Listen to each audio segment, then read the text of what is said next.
This is the Big O Show. This is the Big O Show.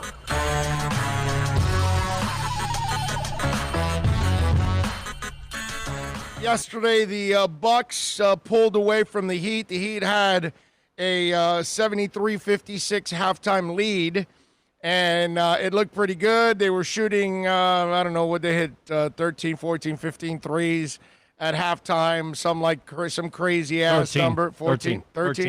All right, they hit some crazy-ass number in the half, and they were shooting lights out, and then Giannis and company took over in the second half and just kind of ran them off the court 74-43. Giannis put on a show.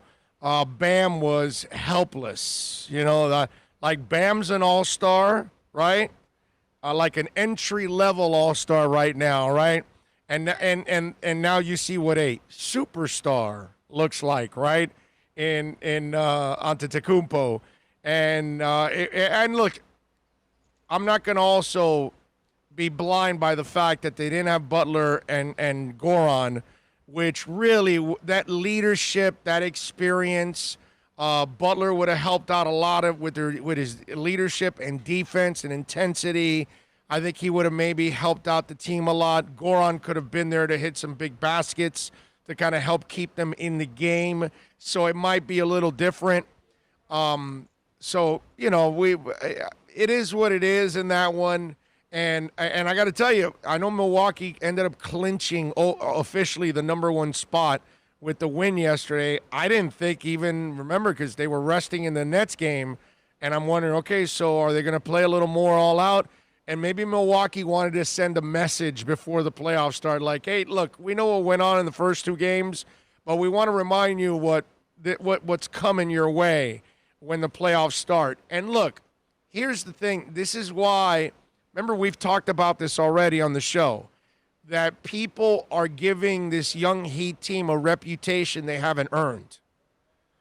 You know, and it's, this Heat team's always in great shape, and they always play great defense. And since when?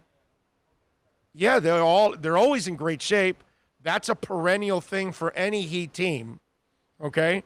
Except the team that came back to defend the title in 07. But anyway, outside of that, they're usually in amazing shape every single year. I get that. Conditioning is conditioning. But since when is this a great defensive team? Like, I hear people say that, and it's like, no, that's the history. You know, and so a lot of people were giving this young Heat team praise from players of the past, teams of the past. And so what happens in the playoffs, 99.999% of the time, is that youth gets their ass kicked in the playoffs. Okay? Experience wins in the playoffs.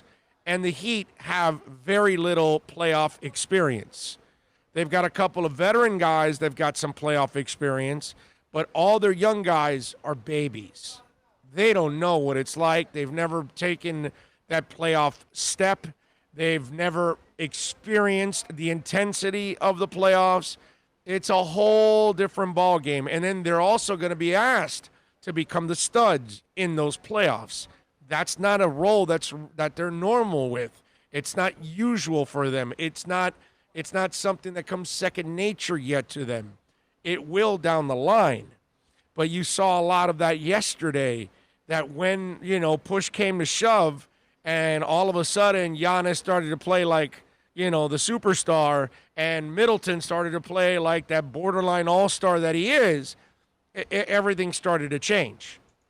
And the complexion of that game changed, and it's not even the playoffs. So that's why I'm trying to kind of prepare you, because you got these folks that are kind of wiring you and telling you that the Heat is great. And no, they've had a great season for a young team. They've already overachieved by getting to the 4th seed. Okay, let's get that straight already. They have overachieved. But to think or expect a deep playoff run when they have no experience in the playoffs as a team, it's not really fair. and you're then creating expectations that they can't meet, and you're going to get pissed off at them because you had unrealistic expectations. You know what I'm saying? It just happens in the NBA playoffs.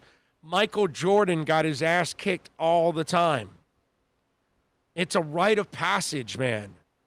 You know, the Pistons got beat down by the Celtics until they figured it out.